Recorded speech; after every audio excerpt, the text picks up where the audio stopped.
And Sunday night was wild. So we get to the lead block of Monday after Let's get to it. Let's go to Jerry World. Buccaneers versus Cowboys. Tom Brady, the oldest quarterback to start a game in NFL history, 45 years, 39 days. On the left, you see Bruce Arians, who was decided to retire. And on the right, you have Todd Bowles. Here we go. Micah Parsons, Cowboys fans, you got him. Look at the spin move. Look out. Boom. Sack. Okay, so the left tackle gets hurt. Another one. New left tackle, and they get him in. Now outside move. Micah Parsons, got him. Get him again. Oh. Micah, how many times did you sack Tom Brady? 2. And Tom Brady says, darn. Anyway, so that's tough. Yeah, that was really something. Chris Godwin trying to get over the knee issues. He's out there playing, but he reaches down to get one off the turf and injures a hamstring. So the Bucs a little banged up at wide receiver. In the meantime, this was the Ryan Suck-Up Invitational. Just kicks and field goals until Brady said, enough of this. I don't care if I'm 95. Go to Julio! That is Julio Jones. Remember him? Used to wear number 11 for the Falcons, Alabama. He's 6 for the Buccaneers now, and he made a giant catch there for 48 yards. A little slow to get up, but he's tough as hell. Got up afterwards. Buccaneers will get another field goal, 12-3. And guys, touchdown! Yes, you can get 6 points at a time. That is Mike Evans. That is beating Trayvon Diggs. Mike Evans, 76 touchdowns since entering the league, the most in the NIFL. You notice we haven't shown any Dak Prescott, any Ezekiel Elliott, certainly no CeeDee Lamb. There's a reason for that. In the hardest high five ever, Dak Prescott hits Shaq Barrett hand to hand, immediately grabs at his throwing hand, the thumb, the joints. He's going to run off and kind of looks like he's staying positive. He's not in this crazy pain or anything like that. And yet you hear that he has a big time hand issue. He's going to require surgery. Dak Prescott going to be out for weeks. A disastrous start for the Dallas Cowboys, who scored 3 points and lost their quarterback. Let's hear what Dak has to say after leaving the game and maybe how frustrated he is. Take it away, number 4. Yeah, it's very disappointing. But injuries happen. Can't necessarily control it. Just unfortunate. Obviously going to miss some time, not be there for my team. And that's what hurts more than anything, especially after the start that we just put out there. Wanting to be able to respond and not necessarily having that opportunity for several weeks. That's hard because it feels like it happens a little too frequently to him. So frustrating is the perfect word as we bring in our NFL Network insider, Ian Rappaport. Ian, we saw Dak. He left in the 4th quarter last night. What is the latest that you're hearing from Dallas about their quarterback? Yeah, a devastating injury for the Dallas Cowboys and Dak Prescott. It is a clean fracture of his throwing thumb. It is above the joint. It's something that he's going to have surgery essentially right away, and could have been worse, could have been more complicated. A clean fracture is at least a good sign that it could be repaired relatively quickly and get Dak Prescott back out on the field. As far as the timetable, what you're looking at is more than a month. Probably even more than that. They're going to have a much firmer timetable after he has surgery today just to determine the extent of the damage, but simply could not grip a football yesterday. And you wonder why Prescott would run to the sideline knowing he's injured when you can't grip a football as a quarterback. That is as bad as it gets. So he is now going to be out indefinitely. Cooper Rush, who had some moments last year, certainly had some time, the backup quarterback. He is now going to be essentially the starter now going forward for the Dallas Cowboys. All right. That's what it is. More than a month. Not what anybody wants to hear if you're a fan of the Dallas Cowboys heading into the rest of the season. Ian, thank you. Tough Sunday is an easy word to use for the Dallas Cowboys. Dak Prescott, tough for him.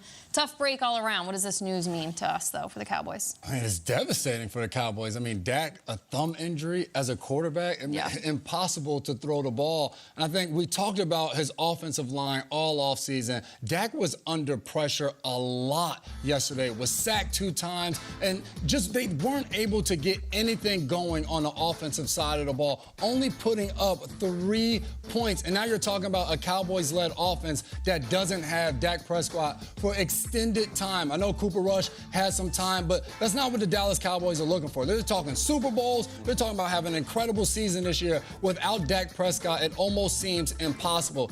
The thing for me watching the game, though, Ezekiel Elliott had 10 carries for 52 yards. He averaged 5 yards a carry. But they only gave him the ball 10 times. Even with Dak there, if Ezekiel's doing that well, hand the ball off and run the ball and let the offense go through him. September 12th, are the Cowboys done? Oof. Is it fair to say that? That should have been the question of the segment. Or is this a hot take? Monday morning overreaction, everyone laughs and they roll their eyes like, they were bad with Dak in the lineup. Yeah. They were really bad. They averaged 31 points a game last year. They had 3 points with Dak in the lineup.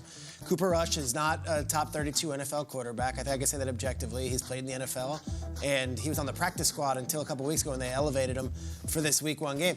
It almost felt as though the Cowboys with Dak weren't going to be, content. This was a very one-sided game. Fewest points they ever scored in Cowboys games since Troy Aikman's NFL debut in 1989.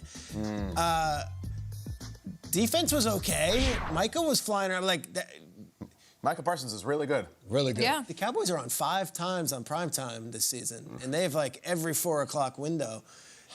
Days of Our Lives, I saw the big headline, Days of Our Lives is now going from regular NBC to Peacock, and it's on a streaming service.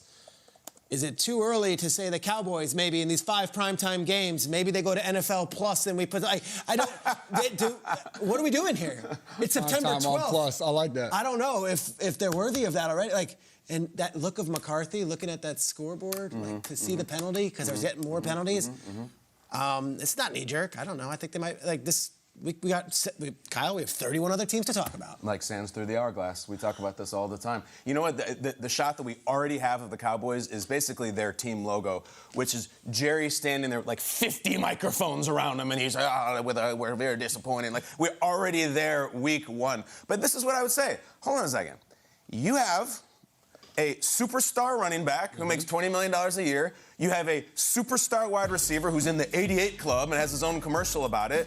You got Lawrence Taylor, apparently, on defense. You have a, air quotes, Super Bowl winning head coach. Why are you dead? That's it. What? Can't we rally around those guys and go 500 over Cooper Rush? I'll tell you this. Eagles won. Giants won. Commanders won. They all won, guys. They all won, and not a lot of people saw it coming. I also, excuse me, look, I already have shrapnel. Okay. What in the name of Ben DiNucci do we have to do to get a decent quarterback for the Dallas Cowboys in the backup spot? We can't get a Geno Smith type, a guy who can come. Why? Dak gets hurt a lot. And Jerry's like, my house burned down, and then it flooded, and then it had termites. I don't want an insurance policy. I'm sure the next time it won't happen. Week 1, broken hand. Peter, I don't know if it's unfair to ask. Are they gonna go 500 with Cooper Rush and stay in this thing? To everybody's point, and this is just the headline of the whole thing, they were horrible before Dak went out. Do you know that CeeDee Lamb was targeted 11 times and had 2 catches? They look terrible. The last time they scored that few points at home, it was a loss for Chad Hutchinson to A.J. Feely on the Eagles. Hutchinson. 20 years ago. It was a terrible showing, and maybe the good news is that we can talk about the 31 other teams. Jamie Yardell, your thoughts? Cooper Rush, he's played 10 games. He started a single game over the last 5 or 6 years. That's going to be your guy? The Cowboys did this 2 years ago, but it was in the 5th week when Dak Prescott had that horrific injury. And Jerry Jones essentially had to say, we're going to roll out some quarterbacks. You might not have heard of them before, but we're going to deal with it. Now you're just doing it again. The second time in 3 years the Cowboys have to do this. And now we're starting in Week 1. Ian Rappaport just said, more than a month without him. And Cooper Rush, congratulations, you're going to have to do this. But wow, is there a guy, Jimmy Garoppolo, that you go out and look at? Because all of a sudden, because of what Trey Lance did on Sunday or did not do, because of what is happening in Dallas, there has to be a better option. Because more than a month on your throwing hand is so significant. When Tyron Smith got hurt last month, Jerry Jones said, we'll be fine. We'll see you in January. He's not saying that now when Dak Prescott gets hurt. There is a reason why all of a sudden Jerry Jones is speaking a little, not as long on the podium, I would say, Jerry Jones, when his quarterback gets hurt. It all sucks that Dak gets hurt. We It know does. no one wants to see that. It does. It's all a cartoon. We got a gentleman in a cowboy hat inspecting. Is this real life? This is Week 1? It is. Is he coming in a horse with some tobacco? What is that? I'm sure he has a great physician, but my God.